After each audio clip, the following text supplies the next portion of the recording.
خطابات میں حضور علیہ السلام کی سیرت طیبہ بھی موضوع ہوتا ہے، اور حضور علیہ السلام کی ذات اقدس کے شخصی روحانی فضائل، آپ کے مناقب، آپ کے معجزات، آپ کے کمالات اور آپ کی شان اقدس کی عظمتوں کے مختلف پہلو اجاگر کرنا بھی مقصود ہوتا ہے، تاکہ اس بیان سے سامعین کے دلوں میں، امت مسلمہ کے دلوں میں حضور علیہ السلام کی محبت پیدا ہو، وہ محبت جو عین ایمان ہے۔ حضور علیہ السلام نے فرمایا لا یؤمن احدکم حتی اکون احب الیہ من والدہ وولدہ والناس اجمعین، کہ اس وقت تک کوئی شخص صاحب ایمان ہی نہیں ہوتا جب تک اس کے دل میں میری ذات کے ساتھ محبت اس کے والدین سے، اس کی اولاد سے اور پوری دنیا انسانیت کے ہر فرد سے زیادہ بڑھ نہ جائے۔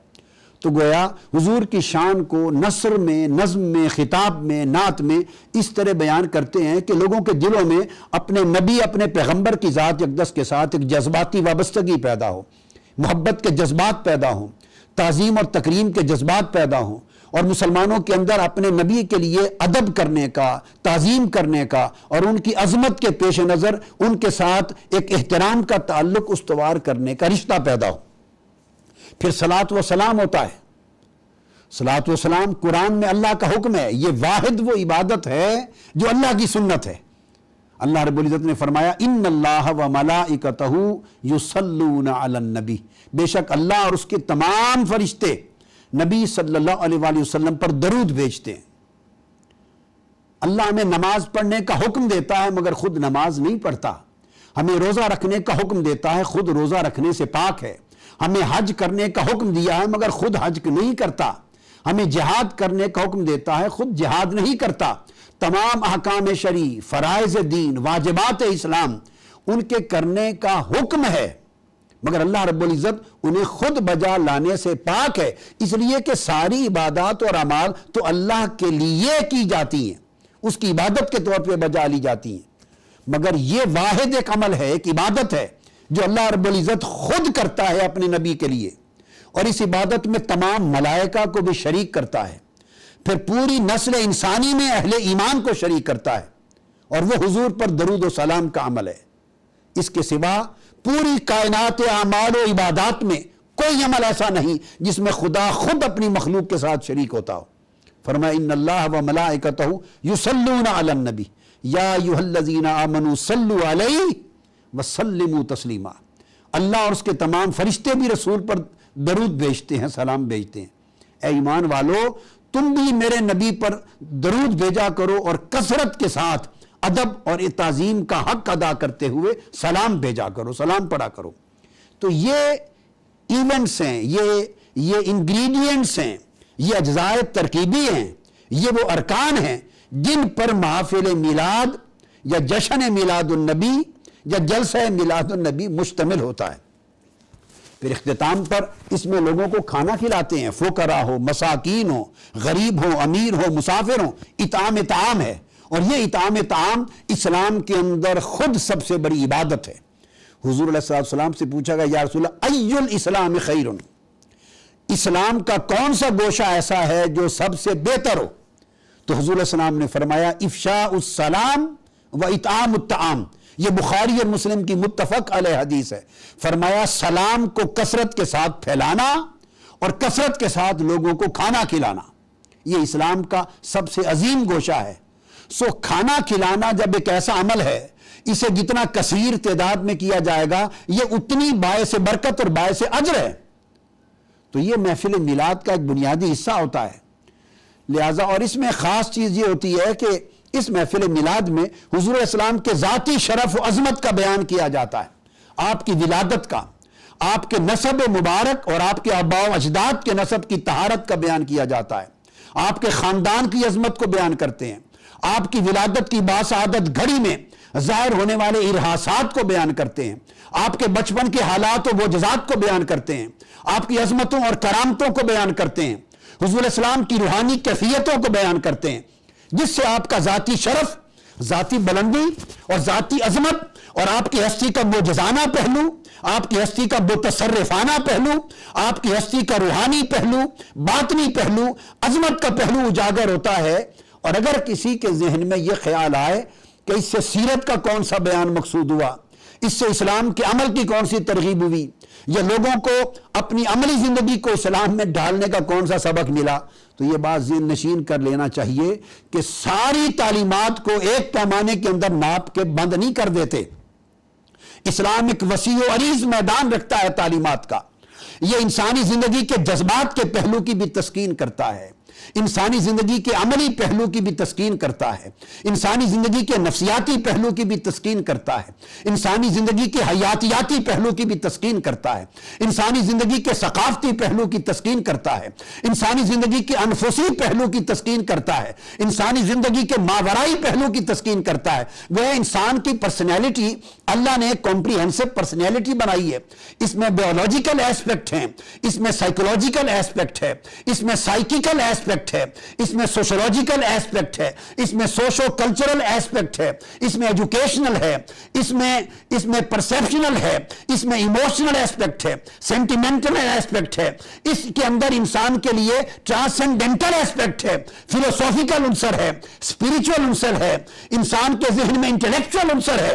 کوئی گوشہ انسان کی شخصیت کا ایسی نہیں جس کی تسکین کا سامان پورا کرنا اسلام کی ذمہ داری نہیں۔ اور اسلام نے اپنی تعلیمات کو اتنے خوبصورت طریقے سے ایک توازن دیا ہے، ایک جامعیت دی ہے کہ ہر گوشے کی تکمیل ہوتی ہے۔ انسان کی زندگی میں اعمال بھی پرورش پا رہے ہیں، اس کی زندگی کے جذبات بھی نفرت اور محبت میں پرورش پا رہے ہیں، اولاد کے ساتھ، بیوی کے ساتھ، بچوں کے ساتھ محبت بھی ہے۔ اسلام روکھا پن نہیں دیتا، خشک ملا نہیں بناتا، راہب الدنیا نہیں بناتا کہ وہ جذبات کو چھوڑ دے، وہ محبتوں کے عنصر کو چھوڑ دے، فرحت راحت اور مسرت کے عنصر کو چھوڑ دے، نہیں، اسلام نے انسان کو بیلنس بنایا ہے۔ اسی طرح تعلیمات بھی بیلنس ہیں۔ تو جب اسلام کی تعلیمات ہیں جہاں وہ عمل کے گوشے کی پرورش کرتا ہے، وہاں نبی کے ساتھ عشق اور محبت کے گوشے کی بھی پرورش کرتا ہے۔ اللہ اپنی ذات کے ساتھ عشق اور محبت کے گوشے کو بھی پالتا ہے۔ جہاں اس نے فرمایا اقیم الصلاۃ، نماز پڑھو، اقیم الصلاۃ لذکری، جہاں اس نے فرمایا کتب علیکم الصیام، تم پر روزے فرض ہیں، جہاں اس نے عملی زندگی کی تلقین کی، حج کی، زکوٰۃ کی، صدقات کی، خیرات کی، حلال و حرام کی، وہاں اس نے کہا الذین آمنوا اشد حبا للہ، ایمان والے وہ ہیں جو ٹوٹ ٹوٹ کر اللہ سے عشق کرتے ہیں، اللہ سے محبت کرتے ہیں، ماں باپ سے بڑھ کر محبت کرتے ہیں، اپنے گھر بار، تجارت، مال دولت، دنیا کی راحت، آسائش اور دنیا کی ساری لذت آفرینی کی چیزوں سے بڑھ کر خدا سے، اس کے حبیب مصطفیٰ سے اور دین سے عشق و محبت کرتے ہیں۔ احب الیکم من اللہ و رسولہ، کوئی شے اللہ اور اللہ کے رسول کی محبت سے بڑھ کر نہ ہو۔ تو آپ نے دیکھا محبت کے گوشے بھی ہیں، اور یہ محبت کے گوشوں سے صحابہ کرام کی زندگی بھری پڑی ہے۔ اب میں یہ عرض کرنا چاہتا ہوں کہ ان چیزوں کو بیان کرنا یہ خاص موسم میلاد النبی ہوتا ہے، جس میں ہمارے جذبات کو ایڈریس کیا جاتا ہے، تاکہ جذبات میخانوں میں جانے کی بجائے، نوجوانوں کے جذبات کلبز میں جانے کی بجائے، دنیا کی رنگینیوں میں کھو جانے کی بجائے، انہیں رنگینی محبت مصطفیٰ کا درس دیا جائے، انہیں رنگینی گنبد خضرا دکھایا جائے، انہیں بجائے غلط راستوں پر بہک کر تباہ ہونے کی بجائے انہیں شہر مدینہ کے گلی کوچوں کی ہواؤں سے محبت سکھائی جائے، انہیں حضور کی زلفوں کا اسیر بنایا جائے، انہیں چہرے مصطفیٰ کی محبتوں کے ساتھ متعلق کیا جائے۔ اور یہ اس وقت ہوتا ہے جب حضور کی ذاتی محبت، حسن و جمال اور کمال کو اجاگر کیا جائے گا۔ یہ مضمون میلاد ہے۔ اس کا بیان اگر آپ احادیث کی کتابیں پڑھیں تو حدیث کی کتابیں ان مضامین سے بھری پڑی ہیں، مگر بدقسمتی یہ ہے کہ لوگوں نے دین کے ٹکڑے کر لیے ہیں، اپنے مطلب کا دین لوگوں کو بتاتے ہیں، اپنی ذاتی من گھڑت تصورات پر مبنی ایک جز دین کا لوگوں کو بتاتے ہیں، اور اس طرح بتاتے ہیں کہ لوگ سمجھتے ہیں شاید کل دین یہی ہے۔ یہ وجہ ہے کہ نوجوان نسل دین کو روکھا سمجھ کر، آؤٹ ڈیٹڈ سمجھ کر، انتہا پسندانہ تصور سمجھ کر دور ہوتی جا رہی ہے۔ اب میں ترمذی شریف کو آپ کے سامنے کوٹ کر رہا ہوں، سیاستہ کی کتاب ہے، اور اس کی کتاب میں اب کتاب المناقب ہے ترمذی شریف کی، اس کا پہلا باب ہے باب فی فضل النبی۔ اس کے اندر حضور علیہ السلام نے جو حدیث بیان کی، صحابہ کرام سے پوچھا، یہ بڑی قابل توجہ، یہ مضمون میلاد ہے جو حضور خود بیان کرتے، اجتماع منعقد کرتے، منبر رکھوایا جاتا، صحابہ کا اجتماع ہوتا، جہاں کبھی کبھی حضور خطاب میں ان کو کبھی نماز کی تلقین فرما رہے ہیں، کبھی روزے کی، کبھی حج کی، کبھی زکوٰۃ کی، کبھی لوگوں کے ساتھ رشتہ و سلوک کی، کبھی نیکی کی، تقویٰ کی، بر کی، صلہ رحمی کی، اور معاشرتی معاملات، دینی معاملات، سماجی معاملات، اخلاقی معاملات، جہاں طرح طرح کی عملی زندگی کو سنوارنے کے خطاب ہو رہے ہیں، وہاں کبھی کبھی منبر پہ کھڑے ہو کر آقا کہ خطابات کا موضوع اپنی ذات کی عظمت، اپنی ذات کی کرامت، اپنا معجزہ، اپنا نسب، اپنی ولادت، یہ بھی آقا علیہ السلام کا موضوع خطاب ہوا کرتا تھا۔ سو یہی موضوعات جشن میلاد النبی کا عنوان ہے۔ مگر بدقسمتی یہ ہے کہ لوگ جب آج دین کی تبلیغ کرتے ہیں تو ان سارے گوشوں کا بلیک آؤٹ کر دیتے ہیں ٹی وی پر، تقریروں میں۔ میں اس کو اجاگر کر رہا ہوں۔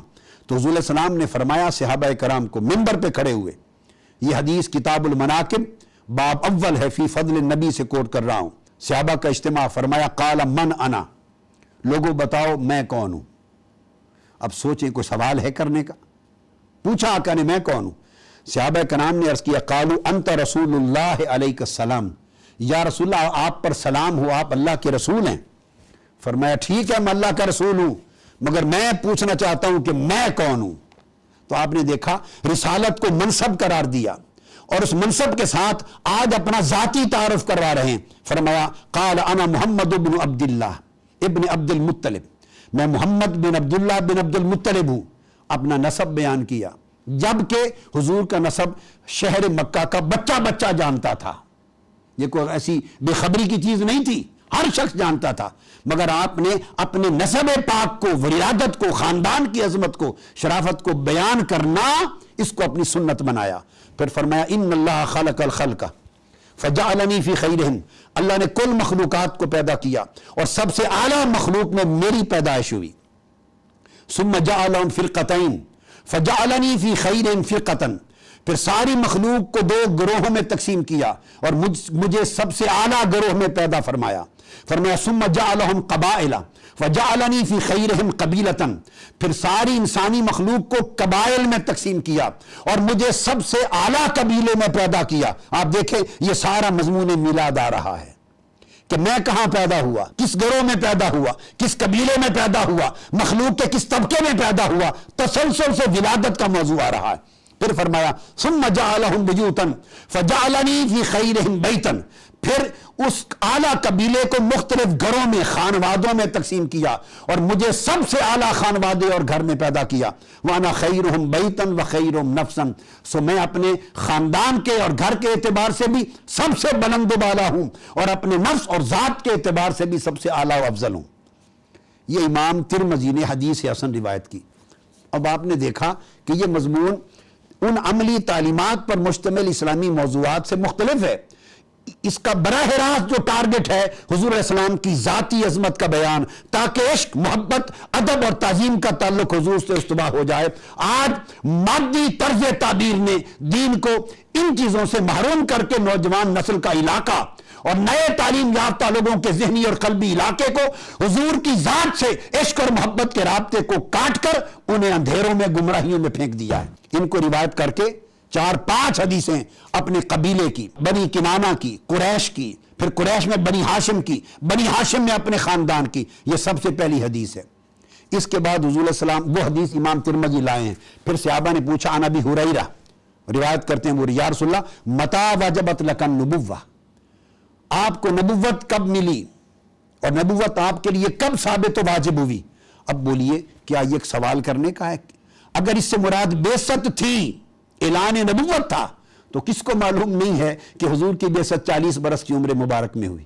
مگر اس کے باوجود پوچھا، اس کا مطلب ہے وہ بعثت کا سوال نہیں کر رہے تھے، وہ عالم بالا میں حضور کی اس روحانی زندگی کی ابتدا کی بات کر رہے ہیں جب آپ کو خلعت نبوت کے ساتھ سرفراز کیا گیا۔ تو آپ نے فرمایا قال وآدم بین الروح والجسد، میں اس وقت بھی نبی تھا جب حضرت آدم کا پتلا یعنی جسم ابھی پانی اور مٹی کے خمیر کے درمیان تھا۔ تو گویا آقا علیہ السلام نے اپنی ولادت سے پہلے اپنی تخلیق کا بیان کیا۔ پھر امام ترمذی حضور کے فضائل بیان کرتے ہیں کہ اس طرح قیامت میں میرا منصب ہوگا اور اللہ تعالیٰ اپنے عرش کی دائیں جانب مجھے مقام عطا کرے گا جو خلائق میں سے کسی کو بھی وہاں ٹھہرنے کی جگہ نصیب نہ ہوگی۔ پھر حضور بیان کرتے ہیں الا وانا حبیب اللہ ولا فخر، الا وانا حامل لواء الحمد ولا فخر، الا وانا اول شافع واول مشفع ولا فخر، انا اول من يحرك هلك الجنة فيفتح الله لي ولا فخر، انا اکرم الاولین والآخرین ولا فخر۔ آپ نے فرمایا لوگوں سنو میں اللہ کا محبوب ہوں اور فخر نہیں، میں قیامت کے دن اللہ کی حمد کا جھنڈا میرے ہاتھ میں ہوگا، فخر نہیں۔ حضرت آدم سے عیسیٰ تک ہر کوئی میرے جھنڈے کے نیچے ہوگا، فرمایا فخر نہیں۔ پہلا شفاعت کرنے والا اور پہلا مقبول و شفاعت میں ہوں گا، کوئی فخر نہیں۔ جنت کا دروازہ کھول کر جنت کا افتتاح کرنے والا میں ہوں گا، فرمایا اس پر فخر نہیں۔ اور میں اول و آخر ساری مخلوقات کی بزرگ ترین ہستی ہوں گا، اس پر فخر نہیں۔ آپ نے دیکھا میں نے نمونے کی یہ حدیثیں بیان کی ترمذی شریف سے، اسی طرح بخاری شریف میں بھری پڑی ہیں، مسلم میں ہیں۔ مقصود بیان کرنے کا یہ ہے کہ ان مضامین کو بیان کرنا جو محافل میلاد میں حضور کی ذاتی شرف عظمت پہ مرکوز کیے جاتے ہیں مضامین، اور نعت کا مضمون یہ ہوتا ہے، اور لوگ کہتے ہیں یہ نعت خوانی کیا ہے؟ حضور کے رخسار کی بات کرتے ہو، حضور کے گیسوں کی بات کرتے ہیں، حضور کی عظمت کی شانوں کی بات کرتے ہیں، اس میں کوئی دین نماز روزے حج زکوٰۃ کی تعلیم نہیں ہوتی۔ یعنی ایسا ہے جیسے ہم نے اسلام کو بالکل توڑ کے آدھا کاٹ کے رکھ دیا ہے۔ یہ نعت خوانی، یہ میں نے جو احادیث بتائیں، کیا یہ دین نہیں ہے؟ کیا یہ اسلام نہیں ہے؟ کیا یہ فرامین مصطفیٰ نہیں ہے؟ ان کو نکال دیا جائے؟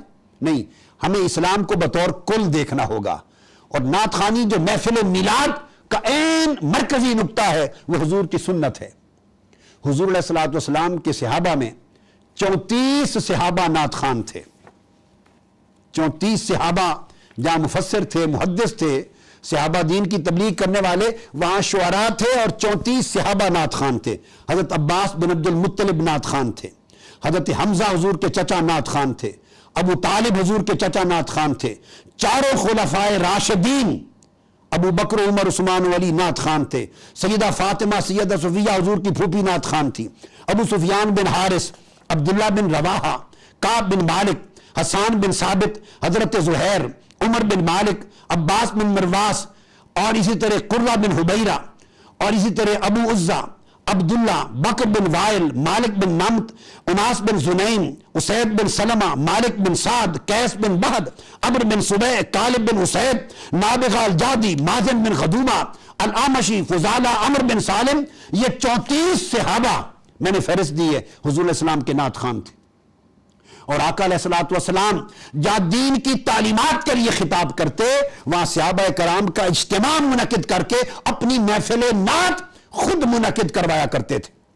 آپ اٹھا کے دیکھیے ترمذی شریف اور مسلم کتب حدیث میں آتا ہے، ام المومنین حضرت عائشہ صدیقہ روایت کرتی ہیں کہ حضرت حسان بن ثابت کے لیے حضور ممبر لگواتے، وہ ممبر مسجد کے اندر رکھا جاتا، اس پہ کھڑے ہوتے اور حضور کی نعت پڑھتے، اور حضور علیہ السلام فرماتے ان اللہ یؤید حسان بروح القدس ما یفاخر و ینافع عن رسول اللہ۔ یہ ترمذی الجامع الصحیح کتاب الادب کی حدیث ہے، اور امام احمد بن حنبل اور حاکم نے روایت کیا، حضور فرماتے جب تک حسان ممبر پہ کھڑے ہو کے میری نعت پڑھتا رہے، اے اللہ جبرائیل امین کو اس کے پیچھے اس کی مدد کے لیے تو قائم رکھ۔ اس طرح کی بہت ساری احادیث ہیں۔ صحیح مسلم شریف میں کتاب الفضائل میں حدیث آتی ہے، حضور نے فرمایا کہ جب حسان بن ثابت میری نعت پڑھتا ہے تو جبرائیل امین لا یزال یؤیدک، حسان جبرائیل اس وقت تک جب تک تو نعت پڑھتا رہے تیرے پیچھے کھڑے ہو کے تیری تائید کرتا رہتا ہے۔ یہ صحیح مسلم کی حدیث ہے۔ اسی طرح پھر جب فتح مکہ ہوا، حضور علیہ السلام فتح مکہ کے جلوس کی شکل میں داخل مکہ ہوئے، حرم کعبہ کے اندر حضرت عبداللہ بن رواحہ قیادت کر رہے تھے، ایک نعت خوان تھے، اور بآواز بلند اس جلوس فاتحین مکہ کے اندر حضور کی نعتیں پڑھ کے حرم کعبہ میں داخل ہوئے۔ سیدنا فاروق اعظم رضی اللہ تعالیٰ عنہ کو خیال آیا کہ حضور بھی موجود ہیں، حرم کعبہ ہے، اونچی اونچی آواز سے شعر پڑھ رہے ہیں۔ انہوں نے کہا حضور کی موجودگی میں حرم کعبہ میں شعر پڑھ رہے ہو، کیا یہ مناسب ہے؟ حضور نے حضرت عمر فاروق کو روک دیا، فرمایا نہیں اے عمر، اس کو پڑھنے دے، اس کی نعتیہ اشعار سے دشمنان دین کے سینوں میں اور ان کے دلوں میں تیر چل رہے ہیں۔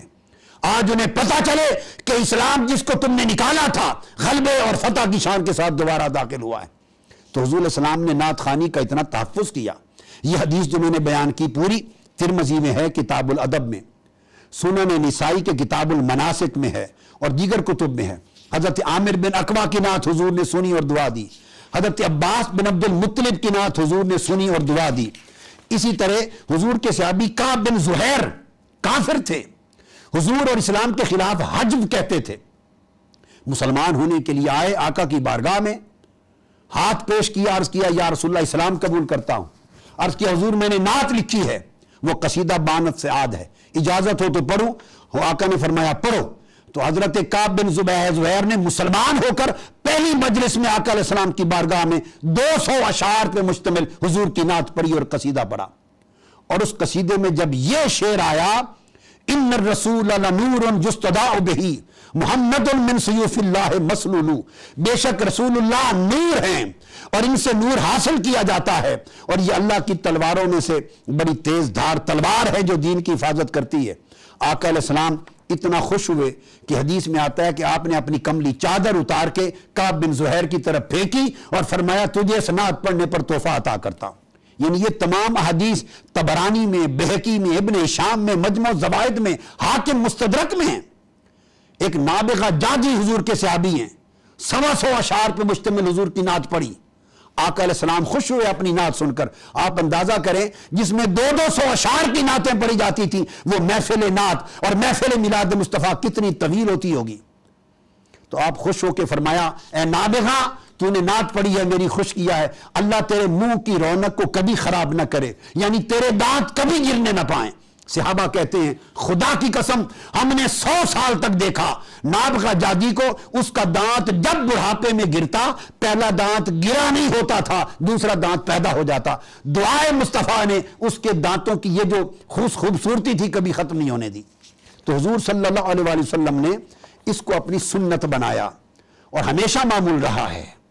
سو محافل میلاد کا بنیادی تصور حضور کی سیرت کا پیغام دینا، اور اس میں خاص طور پہ حضور کی ولادت باسعادت اور آپ کی ذاتی عظمت کو بیان کر کے حضور کی محبت اور تعظیم اور ادب کے رشتوں کے چراغ مسلمان امت کے دلوں میں جلانا، اور کٹے ہوئے رشتوں کو اپنے جذبات کے ساتھ پھر گنبد خضرا کی سرکار کے ساتھ جوڑ دینا ہے۔ یہ صحابہ کرام کا طریقہ اور پوری امت مسلمہ کی تاریخ میں یہ عمل سنت رہا ہے۔ اگلی نشست میں انشاءاللہ تعالی میں ائمہ اور محدثین اور کتب تاریخ کے حوالے سے بیان کروں گا کہ یہ صرف پاک و ہند کا طریق نہیں بلکہ پوری تاریخ اسلام میں اور پورے عالم میں اسلام میں محافل میلاد کے جشن امت پوری کا معمول بھی رہا ہے۔ اللہ رب العزت ہمیں اس کی صحیح معرفت عطا کرے اور اس کی صحیح روح کو سمجھ کر عمل کرنے کی توفیق عطا فرمائے۔ وما علینا الا البلاغ۔ شیخ الاسلام ڈاکٹر محمد طاہر القادری کے آفیشیل یوٹیوب چینل کو سبسکرائب کریں اور بیل آئیکن کلک کریں۔